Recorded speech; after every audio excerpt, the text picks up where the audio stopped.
सर्वेभ्यो नमः। देववाणी संस्कृतम यूट्यूब चलदृश्यं प्रति भवतां भवतीनां च हार्दं स्वागतम्। मित्रों, काशिका वृत्ति श्रीमद् वामन जयादित्य विरचिता प्रथमोध्यायः प्रथमः पादः कक्षा संख्या 27तमी 27वीं कक्षा को आज पढ़ें। ठीक है,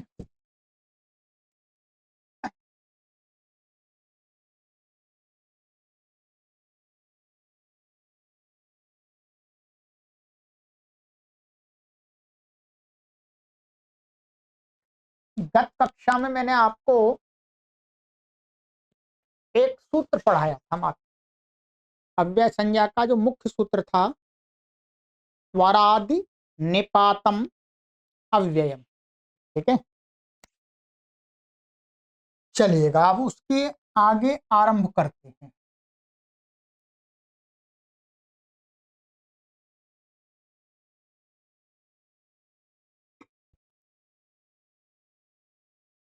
ये पढ़ा दिया था। ठीक है जी, और इतना विस्तार से पढ़ा दिया था कि आप काशिका की पुस्तक के सहयोग, किसी भी पुस्तक के सहयोग से आप नहीं पढ़ सकते। ठीक है, चलिएगा अब चलते हैं आगे। आगे अव्यय संज्ञा के कुछ सूत्र और दिए। ये ध्यान रखेंगे, ये जो आगे अव्यय संज्ञा के सूत्र हैं, एक तो आपका सबसे पहले कृण्मे जनता, तद्धितश्चा सर्वव्यक्ति कृण्मे जनता, और कृत्वातो सुनः और अव्ययी भावश्च। ये चार सूत्र हैं। चार सूत्रों में जो बताएंगे वो सारा इस गण में गण सूत्र पढ़ करके बता दिया है। ये कक्षा में हमने आपको बात करा दी थी। अब आपके मन में ये प्रश्न आ सकता है, ध्यान रखेंगे, आपके मन में ये प्रश्न आ सकता है कि यहाँ गण सूत्र में पढ़ दिया तो फिर आगे ये सूत्र क्यों बनाए। तो इसका प्रयोजन ये काशिकाकार ही जो अव्यय संज्ञा का अंतिम सूत्र है वहां बताएंगे। ठीक है, वहां बताएंगे कि दो बार का पढ़ने का एक प्रयोजन क्या है। ठीक है, वो हम वहीं देखेंगे। चलिएगा, तो अब है हमारा सूत्र तद्धितश्चा सर्वविभक्ति। तद्धितश्चा सर्वविभक्ति तद्धितान्तः शब्दो सर्वविभक्तिरव्यय संज्ञो भवति। कहते हैं तद्धित, तद्धित यहाँ पर प्रत्यय है। तद्धित संज्ञा तो किसकी? प्रत्यय। और प्रत्यय ग्रहणे यस्मात् सभेतः तदन्तस्य तदादे ग्रहणम भवति। अर्थात परिभाषा पढ़ाई थी कि प्रत्यय जब कहेंगे तो क्या है, प्रत्ययांत वो जिससे विधान किया गया है उस पूरे समुदाय का बोधक होता है। ठीक है, ये आपको परिभाषा मैंने उसमें पढ़ा दी थी। यस्मात् प्रत्यय माने प्रत्यय ग्रहणे यस्मात् भेतः तदादे तदन्तस्य च ग्राहको भवति। तो अब तद्धित ये क्या लिया जाएगा? तद्धित प्रत्यांत शब्द। ठीक है, और इसके पीछे एक विशेषण और जोड़ दिया है, असर्व विभक्ति। कि तद्धित प्रत्यांत जो शब्द हो वो शब्द ऐसा होना चाहिए कि असर्व विभक्ति वाला होना चाहिए। असर्व विभक्ति का मतलब क्या हुआ? असर्व विभक्ति का अर्थ ये है कि ऐसा तद्धित प्रत्यांत शब्द जिससे पूरी विभक्ति माने एक वचन, द्विवचन, बहुवचन के तीनों प्रत्यय नहीं आते हों। अर्थात तीनों वचनों का उससे बोध नहीं होता हो, मतलब तीनों। अरे द्विवचन को कहने के लिए प्रत्यय नहीं, जैसे राम रामऊ, मनुष्य मनुष्यऊ, दो मनुष्य को कहना है तो दो द्विवचन का प्रत्यय, बहुत को कहना है तो बहुवचन का एक को कहना है। तो ऐसा ये तद्धित प्रत्यांत शब्द कुछ ऐसे भी हैं शब्द कि जो एक दो तीन की आख्या नहीं करते ना, एक दो तीन को नहीं कहते, उस सामान्य अर्थ को कहते। ठीक है, जैसे यहां वहां है, यहां वहां। अब इसमें एक दो तीन की तो कोई आवश्यकता नहीं है, माने एक यहां ऐसा कुछ नहीं है, यहां यहां। तो ऐसे तद्धित प्रत्यांत शब्द जिनसे असर्व विभक्ति का अर्थ है सारी विभक्ति। सारी विभक्ति का मतलब होता है पूरी विभक्ति में एक विभक्ति में तीन प्रत्यय होते हैं, एक वचन द्विवचन बहुवचन, अर्थात सारी विभक्ति तीनों वचनों के प्रत्यय नहीं आते हों, तीनों वचनों के प्रत्ययों को लाने की आवश्यकता ना पड़ती हो, ऐसे तद्धित प्रत्यांत शब्द। सभी तद्धित प्रत्यांत शब्द ऐसे नहीं है, कुछ हैं, उनका लिया जाए। तो ऐसे असर्व विभक्ति तद्धित प्रत्यांत शब्द क्या होते हैं? अव्यय संज्ञक होते हैं। क्या होते हैं? अव्यय संज्ञक। यहां पर आगे इसी को खोलते हैं, यस्मात् न सर्व विभक्ते उत्पत्ति सो सर्व विभक्ति। जिस तद्धित प्रत्यांत शब्द से न सर्व विभक्ते उत्पत्ति, सारी विभक्ति, ध्यान रखें सारी विभक्ति का मतलब प्रथमा द्वितीय तृतीय चतुर्थी ये नहीं ले रहे यहाँ पर। यहाँ पर कोई भी एक विभक्ति, कोई भी पूरी विभक्ति, पूरी विभक्ति माने सर्वा विभक्ति ही। ठीक है, तो सर्वा विभक्ति माने माने एक विभक्ति, सारी विभक्ति और पूरी विभक्ति, माने सारी विभक्ति को कहने का मतलब ये भी होता है कि पूरी विभक्ति, पूरी एक विभक्ति माने एक वचन द्विवचन और बहुवचन, इन प्रत्ययों की तो विभक्ति के सूत्र से महर्षि पाणिनि ने विभक्ति संज्ञा की है, एक वचन द्विवचन बहुवचन प्रत्ययों की, तो वो पूरी विभक्ति ली है। ठीक है, यहां सर्वा विभक्ति, जो सर्व शब्द है वो क्या है? जिसको हम सारा कह रहे हैं उसके अवयव को कहने वाला है। ये समझ में आ जाएगा तो आप देख लीजिएगा, ये थोड़ा सा सूक्ष्म बात है। ठीक है, जो सर्व विभक्ति माने ना उत्पद्यते सर्वा विभक्ति ही यस्मात् सह असर्व विभक्ति, बहुब्रीहि समास। ठीक है, तो बस इतना ही काफी है। सर्वा विभक्ति पूरी विभक्ति, पूरी विभक्ति का मतलब हो गया एक वचन द्विवचन बहुवचन तीनों प्रत्यय नहीं आते हो उसमें से। देखो इनसे प्रत्यय तो आता है, एक वचन का सु तो लाते हैं, ध्यान रखेंगे।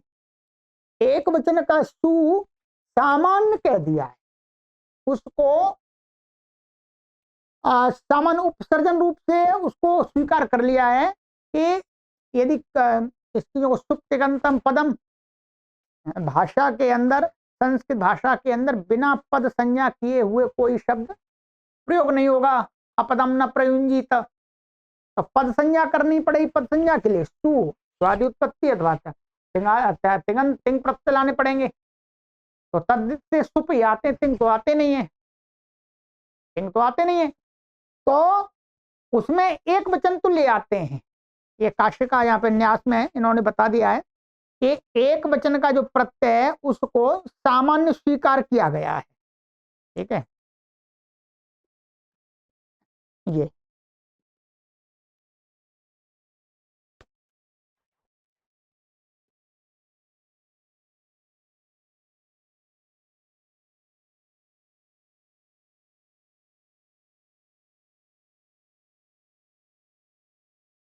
उत्सर्ग मान लिया है। ठीक है, एक वचनम माने ये कहा एक वचनम एवं एक वचन का ही प्रत्यय आता है, तस्य उत्सर्गत्वात्, उत्सर्ग माने सामान्य मान लिया उसको, जान लिया सामान्य। और ऐसा शास्त्र में कहा भी गया है इसी में, एक वचनम उत्सर्गतः करिष्यते, माने एक वचन प्रत्यय को उत्सर्ग सामान्य रूप से कर लेंगे, पद संज्ञा कर लेंगे। तो अब क्या हुआ, जैसे ततः यतः तत्र यत्र यदा तदा यदा सर्वदा सदा, ये सभी सिद्धियां आपको करा दी हैं। ये क्या है, तद शब्द से पंचम्यंत से क्या हुआ है, तसिल प्रत्यय हुआ, पंचम तसिल, ठीक है। ये लुक हो गया इसका, ये इसको सजादी नामाज लग कर तोड़ने लग करके क्या बन जाता, ततः। अब ये बनेगा, ये तद्धित प्रत्यांत होगा, जो तसिल प्रत्यय क्या है, तद्धिता सूत्र से तद्धित संज्ञक है। तो अब ये तद्धित प्रत्यांत, अब इससे क्या है, तथा का अर्थ है वहां से, वहां से कहने में कोई एक वचन द्विवचन बहुवचन की विवक्षा नहीं होती है, सामान्य बोध होता है वहां से। इसलिए इस शब्द से, तद्धित प्रत्यांत शब्द से, तसिल प्रत्यांत शब्द से एक वचन द्विवचन बहुवचन सारी विभक्ति मान पूरी विभक्ति के तीनों वचनों के प्रत्ययों को लाने की आवश्यकता नहीं होती। इसलिए इससे सामान्य मन उत्सर्ग रूप से एक वचन को उत्सर्ग मान लिया है कि हर शब्द से, मन हर जो तद्धित प्रत्यांत शब्द है, चाहे वो एकत्व द्वित्व की विवक्षा नहीं हो, तो वहां पर पद संज्ञा करने के लिए एक वचन का सु ले आएंगे। तो यहाँ पर सु ले आते हैं, ठीक है।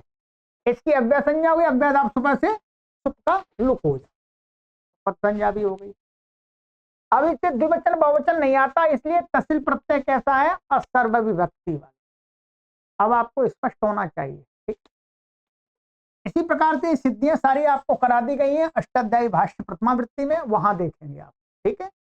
ये तसिल का, ये तरल का है, ये दा प्रत्यय है, ठीक है, ये भी दा है और ये भी दा है। ये आपका सर्व शब्द से दो बनते हैं, सर्वदा और सदा, ठीक है। तो इसमें क्या है, अव्यय संज्ञा होने से जो भी अव्यय संज्ञा के कार्य हैं वो हो जाएंगे समान रूप से। अव्यय दाप से यहाँ पर लुक हो रहा है, अभी तो लुक ही किया है हमने मुख्य रूप से, यानी तद्धित इति किम। भाई तद्धित यहाँ पर क्यों पड़ा, ऐसा ही कह देते असर्व विभक्ति ही। तो कहते हैं जैसे एकाह द्वौ बहवः, एक शब्द है, यदि यहाँ पर तद्धित नहीं कहते, असर्व विभक्ति ही कह देते, तो सारी विभक्ति माने द्विवचन और बहुवचन प्रत्यय तो इस शब्द से भी नहीं आता, नहीं आता ना भाई। एक शब्द तो एक कोई कहता है तो एक ही वचन का प्रत्यय आएगा, सारी विभक्ति इससे भी नहीं आती। तो यदि यहाँ पर तद्धिता नहीं पढ़ते असर्व विभक्ति वाला, तो ये भी है, द्विवचन बहुवचन प्रत्यय नहीं आता, तो इससे भी क्या हो जाता, अव्यय संज्ञा हो जाती है, अव्यय दाप सुपा से इसका भी लुक हो जाता, एक नहीं बनता, एक बनता। और इसलिए क्या है, तद्धित इति किम, तद्धित पढ़ने का प्रयोजन ये हो गया, यहाँ पर इसकी अव्यय संज्ञा नहीं थी। ठीक इसी प्रकार से यहाँ पर एक वचन का प्रत्यय नहीं आता, बहुवचन का प्रत्यय नहीं आता, तो ये भी असर्व विभक्ति वाला शब्द है, पर तद्धित नहीं है, इसलिए यहाँ पर भी नहीं हो। ऐसे बहुशब्द, इससे भी क्या है, बहुशब्द से एक वचन और द्विवचन का प्रत्यय नहीं आता, जो बहु तो अनेक का वाचक है, तो बहुवचन का ही प्रत्यय आता, सारी विभक्ति इससे भी नहीं आती, तो ये भी असर्व विभक्ति है। तो तद्धित नहीं पढ़ते तो यहाँ पर भी क्या हो जाता, अव्यय संज्ञा हो जाती, तो बहु ही बनता, बहवा नहीं बनता। असर्व विभक्ति रीति किम, असर्व विभक्ति, चलो तद्धित पढ़ दो, ये असर्व विभक्ति मत पढ़ो, तो कहते हैं असर्व विभक्ति नहीं पढ़ेंगे तो और परेशानी हो जाएगी। जितने भी तद्धित प्रत्यांत है सबकी अव्यय संज्ञा होने लगेगी, तो कहते हैं असर्व विभक्ति नहीं पढ़ेंगे तो औ पगवाह, औ पगवाऊ, औ पगवाह। ये क्या है, पूरी विभक्ति दिखा दी, इससे एक वचन का प्रत्यय भी हो रहा है, द्विवचन का प्रत्यय भी हो रहा है, बहुवचन का भी, ठीक है। तीनों पूरी विभक्ति हो रही है, सर्वा विभक्ति वाला शब्द है, ठीक है। तो इसलिए यदि ये नहीं पढ़ते, इतना पढ़ देते तो इसको, इसकी भी अव्यय संज्ञा हो जाती, तो अव्यय आपके पास इसका भी लुक हो जाता, तो हर जगह औपगब औपगब ऐसा दिखता अनिष्ट रूप। तो ये इसका प्रयोजन हो। ठीक है जी।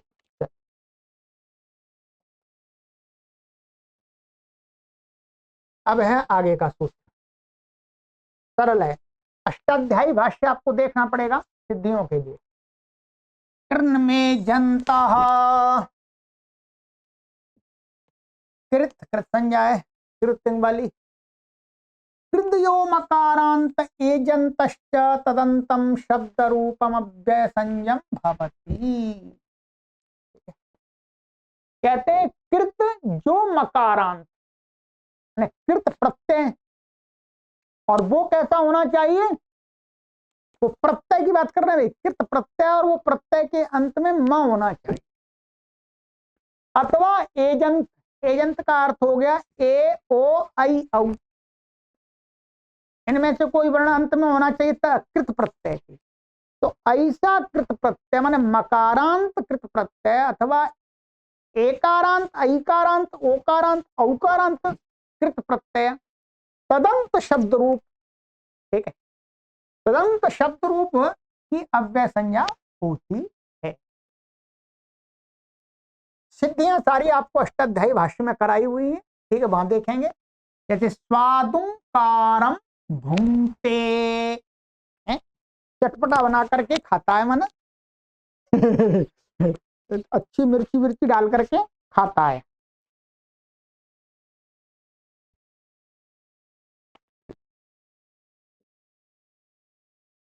तो यहां पर क्या प्रत्यय हुआ था, ये यहां पर मूल प्रत्यय हुआ था। क्या हुआ था, ये मूल प्रत्यय। तो ये सूत्र था यहाँ पर स्वादुमी णमुल, णमुल, णमुल का क्या बचता है, अम बचता है। तो अम ये मकारांत हो गया। ठीक है, क्या हो गया, मकारांत। तो ये मकारांत है वास्तव में, तो ये कारम बन गया, तो इसलिए इसकी क्या हो गया, अव्यय संज्ञा। अव्यय संज्ञा होने से क्या हो गया, अव्यय आपके पास सु का लुक हो गया। ठीक,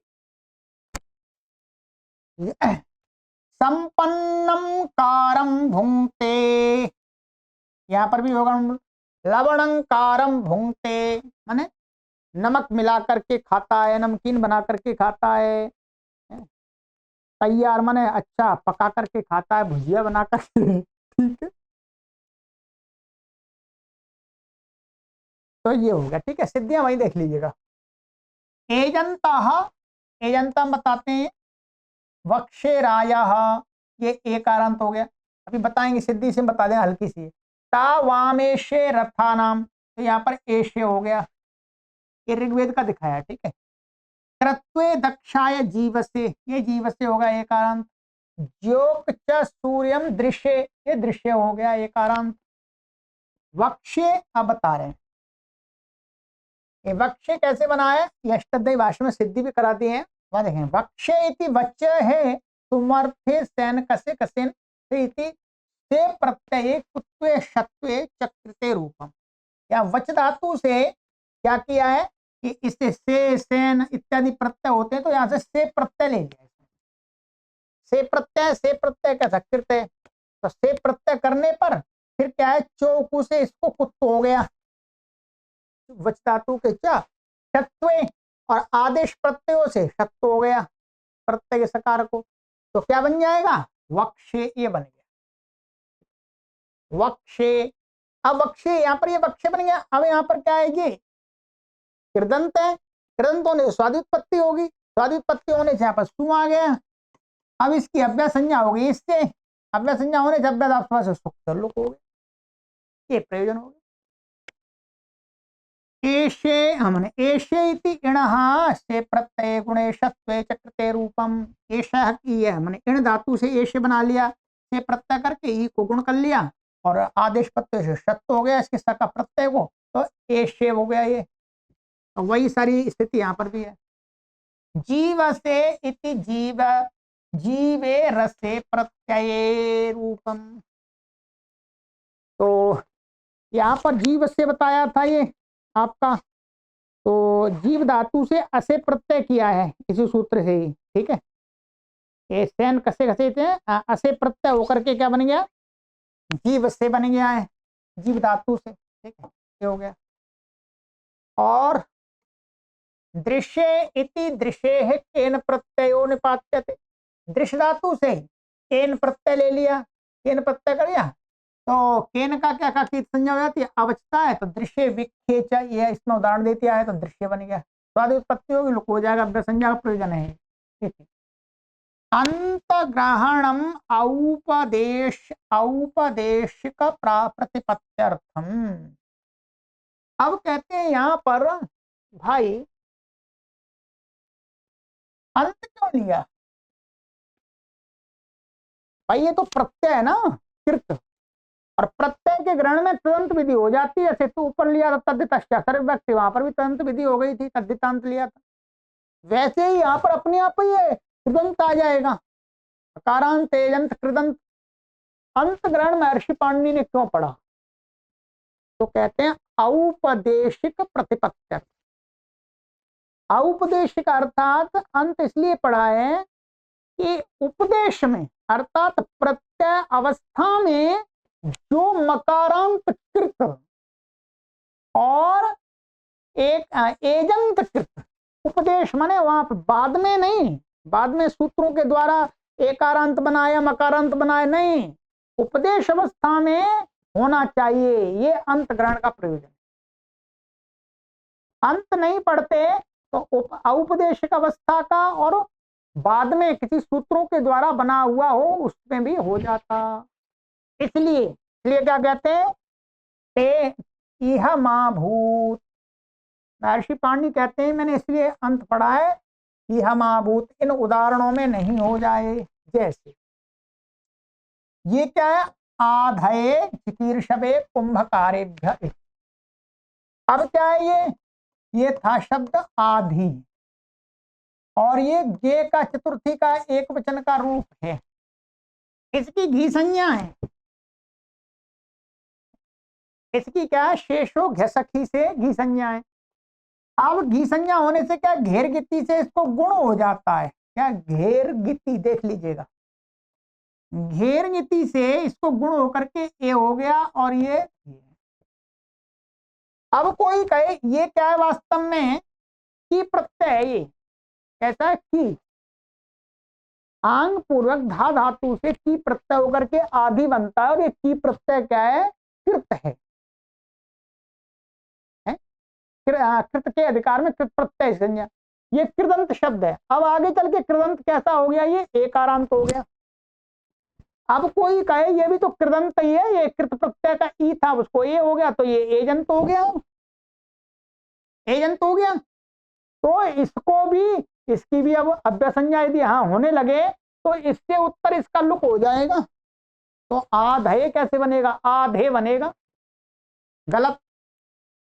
तो कहते हैं ये औपदेशिक नहीं है, ये पाणिनि सूत्रों के द्वारा विहित प्रत्ययों का एकार नहीं है, तो बाद में सूत्र से बना है, इसलिए इसका ग्रहण ना हो, इसलिए अंत ग्रहण किया। ऐसे ही चिकीर्षवे, तो चिकीर्षु, चिकीर्षु सनंत हो गया, तो सनंत में सनंत से भिक्षु प्रत्यांत हो गया, फिर बाद में गे आ गया, गुण हो गया चिकीर्षो, ये भी एजंत हो रहा है, तो इसकी भी नहीं होगी। ऐसे कुंभकारेभ्य, कुंभकारेभ्य में क्या है, कुंभ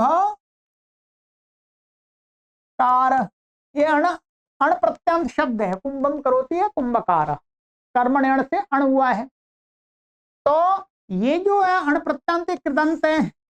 आगे चल के यहाँ पर हम क्या ले आए, भ्यस ले आए, यहाँ पर क्या बहुवचने झल्ले से इसको क्या हो गया, एकार हो गया, ये एकार हो गया, अब ये कृदंत है, और अब ये एकारांत भी बन गया, अर्थात एजंत बन गया, तो यदि अंत ग्रहण नहीं पड़ेंगे तो इसका भी क्या होने लगेगी, अव्यय संज्ञा, और अव्यय संज्ञा हो जाए तो भ्यस का लुक हो जाएगा अव्यय धातु से, तो कुंभकारेभ्य कैसे बनेगा, नहीं बनेगा।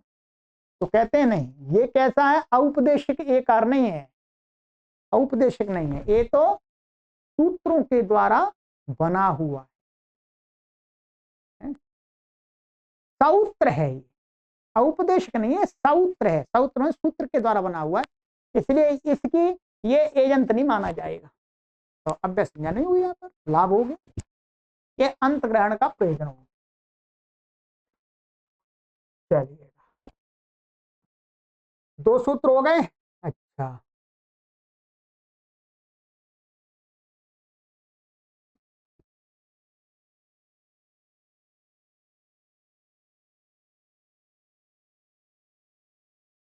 चलिएगा आगे है 40वां सूत्र।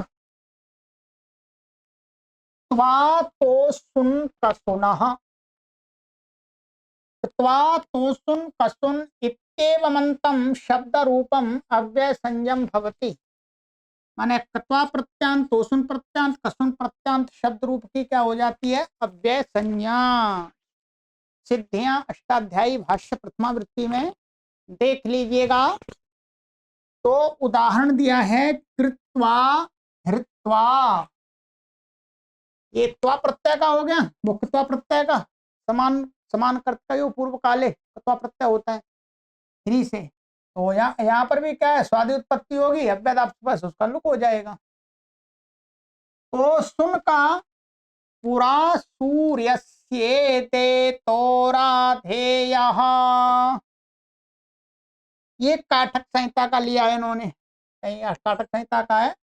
तो ये उदेतो हो, उदेतो हो ऐसा लिया है, उदेतो हो, ये तोसुन प्रत्यांत का है। ठीक है, यहाँ पर तोसुन प्रत्यय ये जहां पर किए थे हमने, ये इसमें, ठीक है, ये भाव लक्षणे स्थेण क्रिय वधि चरिहु तम जनभ्यस्तो सुन। ठीक है, 3 4 16 ये अष्टाध्यायी भाष्यप्रथमावृत्ति में लिखा हुआ। ठीक है, तो ये हो गया। पुरा वत्सा नाम अपाकर्तो हो, ये त्रिधातु से यहाँ पर भी अपाकर्तो हो, ये तो सुन हो गया। ठीक है, ये काटक संहिता का है। भी भाव लक्षणे स्त्रीण क्रिय वधि चरिहु तम जनभ्यस्तो सुन, ये इस सूत्र से क्या हो गया?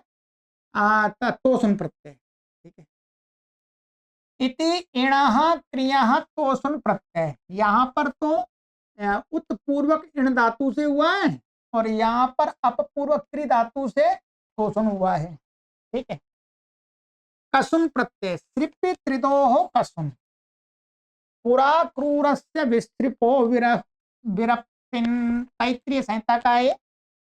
तो ये यहाँ पर सृप्त्रिदोह कसुन ये सूत्र है, इससे क्या हो जाता है? ये यहाँ पर कसुन प्रत्यय हो गया। ये बी पूर्वक सृप धातु से कसुन, कसुन का अस बचता है। ठीक है, तो विसृपस संधि होकर के विस्तृपोह बना है, विस्तृपो। ठीक है, तो अव्यय संज्ञा हो रही, सभी स्वादि उत्पत्ति होने से लुक हो गया। पुरा जत्रुभ्य आत्रितः, ऐसे यहाँ पर आत्रितः, ये त्रि धातु से यहाँ पर हो गया आत्रितः, तो ये हो गया। और इसमें कुछ विशेष नहीं है, बस सब जगह स्वादि उत्पत्ति होती है और उसका लुक हो जाता है। ठीक है, तो ये 3 प्रत्यांत शब्दों की भी क्या हो जाती है? अव्यय संज्ञा, अर्थात उनके भी रूप नहीं चलते हैं, एक ही रूप रहता है। चलिए, अब आ रहा है अव्यय संज्ञा का अंतिम सूत्र और विशेष सूत्र। अव्ययी भावश्च, अव्ययी भाव समासो व्यय संज्ञो भवति। अव्ययी भाव समास, अव्ययी भाव समास है, समास का प्रथम समास तो वही लिया है।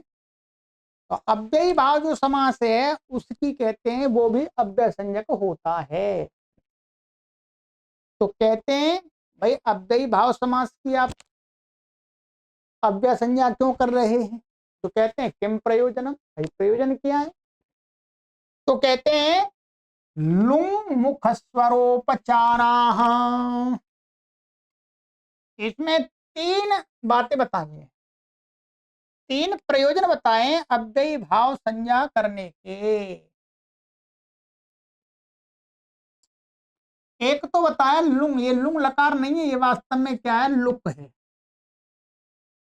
संधि से आगे मां आ रहा है इसलिए क को ङ हो गया है वास्तव में लुक। अव्ययी भाव समास की इसलिए अव्यय संज्ञा कर रहे हैं क्योंकि वहां पर अव्ययादाप सुपाह से क्या हो जावे, लुक हो जावे। और भी जो भी काम है वहां पर अव्यय लुक आदि तो वो हो जाए। एक तो लुक प्रयोजन है, दूसरा है मुख्य स्वर। मुख्य स्वर माने स्वर, स्वर माने उदात्त अनुदात्त आदि है।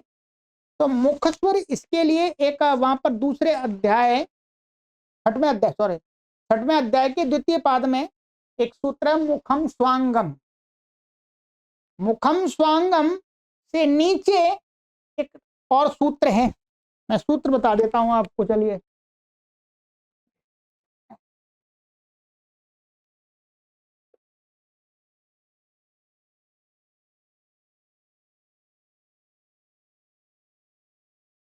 यह अष्टाध्यायी भाष्य प्रथमावृत्ति छठवें अध्याय के द्वितीय पाद का 167 167 सूत्र मुखम स्वांगम। और आगे सूत्र है उसी का, नाभ्य नाभ्य दिक शब्द गो महत स्थूल मुष्टि पृथुवत से हो, ये सूत्र है। तो कहते हैं मुख स्वर, मुख स्वर माने वहां पर मुख शब्द को लेकर के जो स्वर और स्वर का निषेध आदि कहा है वो हो जावे। निषेध कहा है तो निषेध हो जावे, विधि कही तो विधि हो जावे। तो मुख स्वर माने मुख शब्द को लेकर के जो स्वर है वो अव्यय भाव संज्ञा, अव्यय भाव समास की वहां अव्यय संज्ञा का प्रयोजन है। आगे ये सूत्र है, अब बताएंगे उदाहरण। और उपचार, उपचार उपचार कहते हैं कि जो विसर्ग होता है, क्या है विसर्ग, तो विसर्ग के स्थान में सकार किया जाता है। क्या किया जाता है, विसर्ग के स्थान में सकार का विधान है। विसर्जनीय से सह आदि सूत्र से, क्या है विसर्जनीय से सह आदि सूत्र से जो विसर्ग के स्थान में सकार कहा है उसी को पूर्व के आचार्य लोग महर्षि पाणिनि से, माने विसर्ग के स्थान में सकार करना हो तो वो कहते थे उपचार। वो ऐसे नहीं कहते सकार से, अब विसर्जनीय से सकार स्यात्, ऐसा नहीं, बस उपचार स्यात् ऐसा बोल दिया, उपचार स्यात्। तो उसका अर्थ होता था कि विसर्ग के स्थान में सकार होवे, जो भी शर्त माने खर परे रहते आदि आदि जो भी है। तो उपचार विसर्ग के स्थान में सकार करने की संज्ञा है उपचार पूर्वाचार्यों की। तो एक ये प्रयोजन, तीन प्रयोजन, इनमें से ये तो विधि रूप में प्रयोजन है, लुक, लुक्ति तो विधि है। और मुख स्वर, मुख स्वर माने अव्ययी भाव समास को लेकर के जो मुख शब्द को जो स्वर प्राप्त होता है उसका निवृत्ति कराई गई है। विधि ने वहां निवृत्ति रूप में विधि है, यहाँ कार्य रूप में विधि अभी बता देंगे। ऐसे उपचार, उपचार माने विसर्ग के स्थान में सकार की प्राप्ति को हटाना प्रयोजन है। अव्ययी भाव समास की अव्यय संज्ञा करना। अब क्रमशः उदाहरण देख लेते हैं, अब घटाते चलते हैं, ठीक है।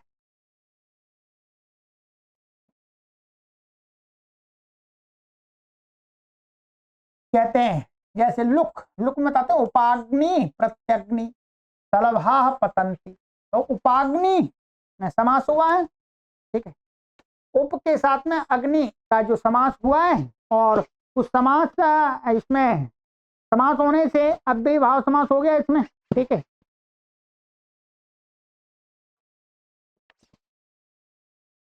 ये लक्षणेनाभिप्रति उपाग्नि, यहाँ पर उसमें होगा, इसमें अव्यम विभक्त समीप समृद्धि, अग्नि के समीप, ठीक है। इसमें होगा लक्षणेनाभिप्रति आभिमुख्य से, तो यहाँ पर अव्यम विभक्त समीप पर, तो उप के साथ में यहाँ पर समास हो गया अग्नि का, तो ये अव्ययी भाव समास हो गया। अव्ययी भाव समास होने से अव्यय संज्ञा हो गई। अव्यय संज्ञा होने से सु आएगा, उसका क्या हो गया, लुक हो गया। अव्यय से लुक हो गया। प्रत्यग्नि, इसकी भी अव्यय, ये अव्ययी भाव समास है तो इसकी भी अव्यय संज्ञा लुक हो गया। पतंती, ठीक है। मुख स्वर, मुख स्वर में उपाग्नि मुख, प्रत्यग्नि मुख, मुखम स्वांगम इत्युत्तर पदांतो दातत्वम प्राप्तम। इसमें क्या है, उपाग्नि मुख, उपाग्नि हमने शब्द बना लिया और प्रत्यग्नि ये बना दिया, यानी कि अव्ययी भाव संज्ञा है, अव्ययी भाव समास है और फिर इसकी अव्यय संज्ञा है। अब इसका हमने मुख के साथ में बहुव्रीहि समास किया। क्या है, बहुव्रीहि समास। अब जब बहुव्रीहि समास कर देते हैं तो बहुव्रीहि समास में क्या होता है, ये मुखम स्वांगम, मुखम स्वांगम कहता है कि स्वांगवाची जो मुख शब्द है यदि वो उत्तर पद हो तो उसका अंत उदात्त होता है। तो इसको क्या हुआ, बहुव्रीहि प्रकृत्या पूर्व पदम का अपवाद है ये। तो यहाँ पर क्या है, बहुव्रीहि समास है, मुख शब्द है उत्तर पद में, तो इसका अंत उदात्त प्राप्त हुआ, इसका भी अंत उदात्त प्राप्त हुआ, परंतु अंत उदात्त इष्ट नहीं। इसलिए आगे सूत्र बना दिया इन्होंने, नाव्य दिक् शब्दांश नाव्य दिक् शब्दांश सूत्र पदार्थ इत्यादि। पूरा सूत्र में बता देता हूं आपको।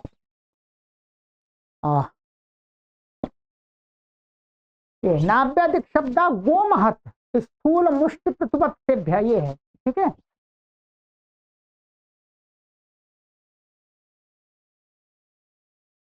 चलिएगा, ये हो गया। तो यहाँ इस सूत्र ने क्या कर दिया, ये अव्यय पड़ा हुआ है। तो मुखम स्वांगम से क्या कहा कि यदि अव्यय से उत्तर मुख शब्द होगा बहुव्रीहि समास में तो उसको मुखम स्वांगम से उत्तर पद का अंत उदात्त वो नहीं होगा, मना कर दिया, मना कर दिया। तो अव्यय संज्ञा का प्रयोजन यहां मिल गया। इसकी अव्यय संज्ञा करने से ये लाभ हो गया कि मुख उत्तर पद का अंत उदात्त नहीं हुआ, अंत उदात्त नहीं हुआ। तो हमने वहां पढ़ाया था, फिर इसमें क्या होता है, इसका पूर्व पद का बहुव्रीहि प्रकृत्या पूर्व पद का प्रकृति स्वर हो जाता है। प्रकृति स्वर क्या है, उपाग्नि का समास से अंत उदात्त है, अनुदात्तम पदम एक वर्जम उदात्ता अनुदात्त स्वरता स्वरता संहिता है अनुदात्ता नाम। वो प्रक्रिया आपको अष्टाध्यायी भाष्य में खूब रटा दिया हमने, ठीक है। ये हो गया, ये ठीक है। तो इति प्रतिषिध्यते, इससे प्रतिषेध हो गया, मुखम स्वांगम स्वर नहीं लगा। तो यहां पर क्या ध्यान रखेंगे, यहां पर कुछ कार्य नहीं किया, यहां पर जो कोई कार्य प्राप्त था उसका निवर्तन कर दिया, निवृत्ति करा दी है। क्या प्राप्त था, या मुख शब्द का अंतुदात्त प्राप्त था, तो वो अंतुदात्त को हटा दिया, ठीक है। तस्मिन् प्रतिषिद्धे पूर्व पद प्रकृति स्वरा एव भवति। अब इसका प्रतिषेध हो जाने से क्या पूर्व पद का प्रकृति स्वर हो जाता है। उपचारः, उपचार यहाँ बताते हैं, आगे बताएंगे। उपयः उपपयः कारः उपपयः कामः। ये उपपयः में अव्ययी भाव समास है, पयस के समीप उपपयः, अव्ययम विभक्त समीप समृद्धि से क्या है, समीप अर्थ में वर्तमान जो उप है उसका पयस के साथ समास हो गया। अब भी इसका अव्ययी भाव समास हो गया, अव्ययी भावश्य से अव्यय संज्ञा हो गई इसकी, ठीक है। अब आगे बताते हैं यहाँ पर, विसर्जनीय स्थानिकस्य सकारस्य उपचार इति संज्ञा। विसर्जनीय स्थानिक जो सकार है, विसर्जनीय के स्थान में होने वाला जो सकार है, उस सकार की संज्ञा का नाम है उपचार। तो कहते हैं यहां पर क्या प्रयोजन हुआ, तत्र तत्राव्ययी भावस्याव्ययत्वे अतः क्री कमि कंस कुंभ पात्र कुशाकर्णेश्व नव्ययस्य इति पर्युदास्वः सिद्धो भवति। कहते हैं कि यहाँ पर ये कहा है, यहाँ पर क्या विसर्जनीय से सह से इसको सकार प्राप्त हो रहा था। क्या प्राप्त हो रहा था इसको, सकार, ध्यान रखेंगे।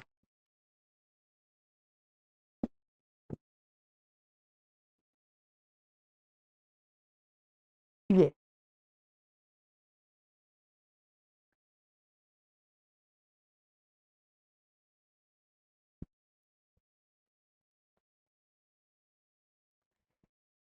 तो यहां पर इस सूत्र ने ये क्या कर दिया, अब यहां पर ये जो क्या है वास्तव में ये विसर्ग हो गया।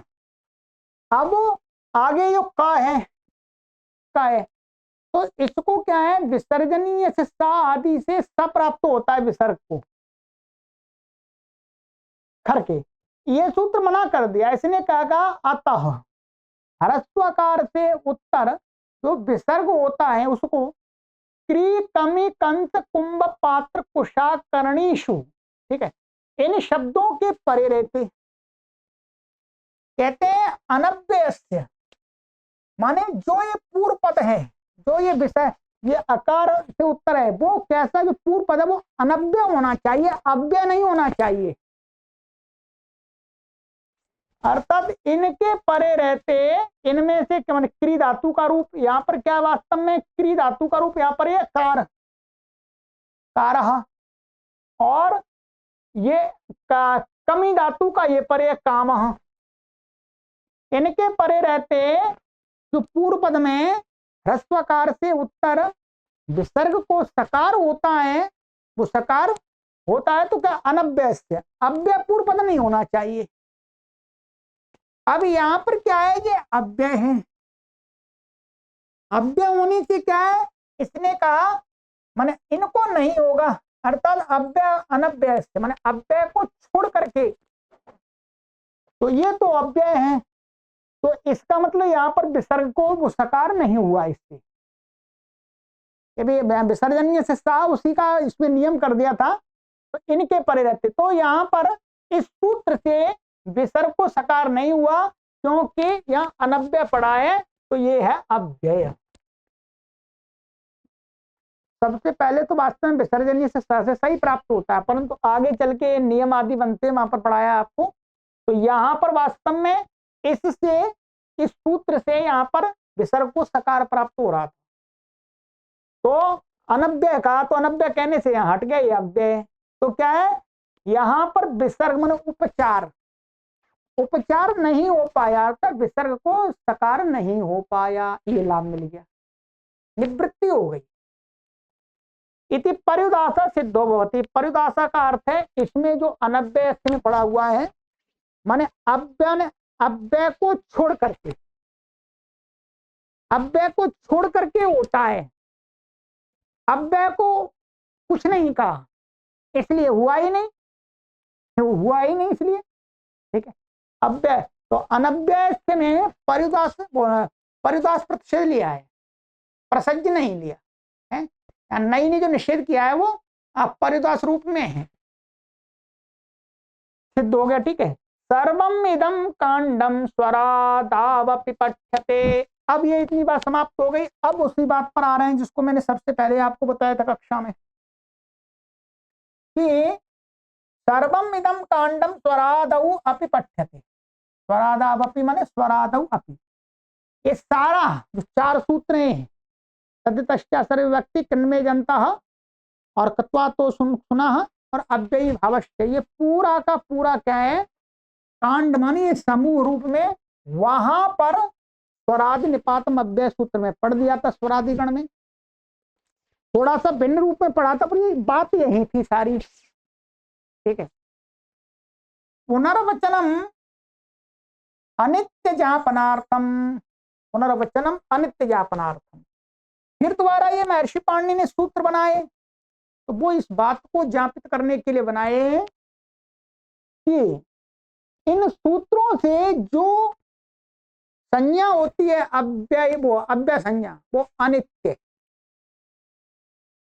अनित्य है, इसका मतलब ये हो गया इनके भिन्न जो स्वरादि गण में पड़े हुए हैं शब्द उनकी तो नित्य होती है, परंतु स्वरादि गण में ये पड़े हुए हैं फिर अलग से भी बनाए तो इससे कुछ नया विशेष ज्ञात होता है, तो वो होता है कि इन सूत्रों के द्वारा की हुई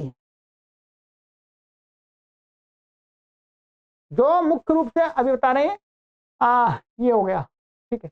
तो पुनर्वचनम अनित्य जापनार्थम, माने इस अव्यय संज्ञा के अनित्य ज्ञापन के लिए कि इनकी नहीं होती है। तेना अयम कार्य नियम सिद्धो भवति, इससे क्या है, ये कार्य नियम सिद्ध हो। कार्य करने का, कार्य नियम का अर्थ इन्होंने यहां पर ये बताया है कि यहां पर कार्य नियम से कार्य करने, माने कार्य करने का नियम, माने अव्यय संज्ञा मान करके कार्य करने का नियम बन गया। क्या बन गया? कहते इह च पुरा सूर्यस्य देतो राधेयः पुरा क्रूरस्य विस्तृपो विरस्पिन् इति न लोकाव्यय निष्ठा खलर्तृणाम इति षष्ठी प्रतिषेधो न भवति। ये सूत्र है सह विभक्ति प्रकरण में षष्ठी विभक्ति का निषेध करता है। यहां पर क्या है, अव्यय पड़ा हुआ है, न लोकाव्यय निष्ठा खलर्तृणाम, कि वहां पर कृदंत के योग में षष्ठी जो कही है वो कहते हैं कि यदि अव्यय शब्द है तो अव्यय कृदंत के योग में षष्ठी या निषेध कहा है। ठीक है, ये वहां पर ही मैं पढ़ के बता देता हूं आपको पूरा अर्थ इसका। देखिए ये सूत्र है हमारा 2-3-69, ठीक है, ये है, ये था ला उ उक अव्यय निष्ठा खलर्थ त्रिन इत्येतेषां योगे षष्ठी विभक्तिर न भवति, इनके योग में षष्ठी विभक्ति नहीं होती है।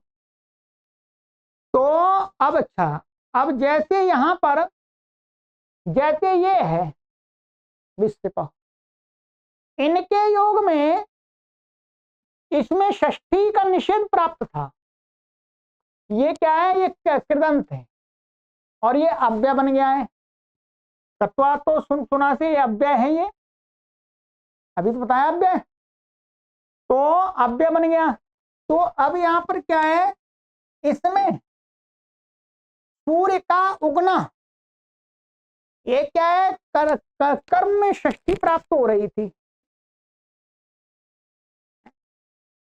यहां पर कर्म में षष्ठी इसने मना कर दिया कि यदि अव्यय, अव्यय के साथ में षष्ठी नहीं होती है कर्म और कर्ता में, परंतु यहां पर तो षष्ठी दिख रही है, यहां तो षष्ठी दिख रही है, अर्थात कार्य नियम ये हो गया कि इस सूत्र को यहां पर अव्यय मान करके जो षष्ठी का निषेध किया गया है वो अव्यय संज्ञा इस प्रकरण में, ये जो 4 सूत्र हैं इनमें इनके द्वारा की हुई अव्यय संज्ञा, मतलब अब इनसे अव्यय संज्ञा नहीं होती है। इस सूत्र के करने में, इस सूत्र के द्वारा कार्य करने में कत्वा तो सुना से इसकी अव्यय संज्ञा नहीं हुई।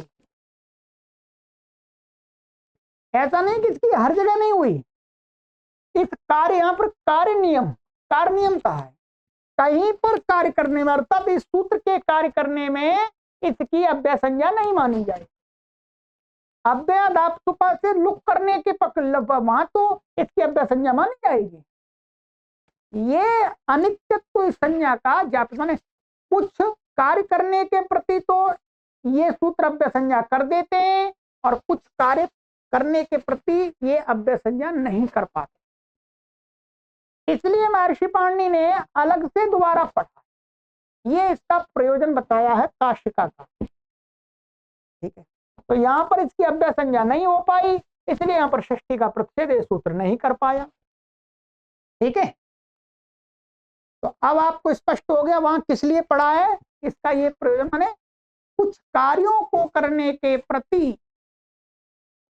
सभी कार्यों को करने के प्रति नहीं, इन 4 सूत्रों के द्वारा जो अव्यय संज्ञा है वो कभी कभी नहीं होती है। ठीक है, ये हमारी अव्यय संज्ञा पूर्ण हो गई। कक्षा तो थोड़ी बड़ी तो नहीं हुई है, सही थोड़ा अधिक हुआ है। चलिए अब आगे हमारी महत्वपूर्ण संज्ञा आ रही है सर्वनाम स्थानम। ठीक है, देखिए अष्टाध्यायी भाष्य प्रथमावृत्ति यदि आपने पढ़ लिया है तभी आपको ये काशिका वृत्ति समझ में आएगी, अथवा सिद्धांत कौमुदी आपने पढ़ ली, यदि नहीं पढ़ी है तो फिर आपको कुछ ही पाठ समझ में आएगा, पूरा तो नहीं आएगा।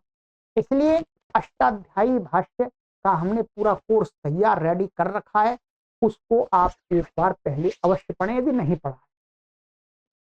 ये उन लोगों के लिए जो हमारे साथ अष्टाध्यायी पढ़ रहे थे पहले से, वो तो उनको तो पूरी समझ में आ रही है।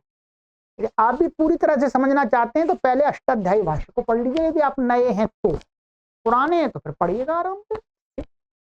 चलिए आगे मिलते हैं। सर्वेभ्यो नमः।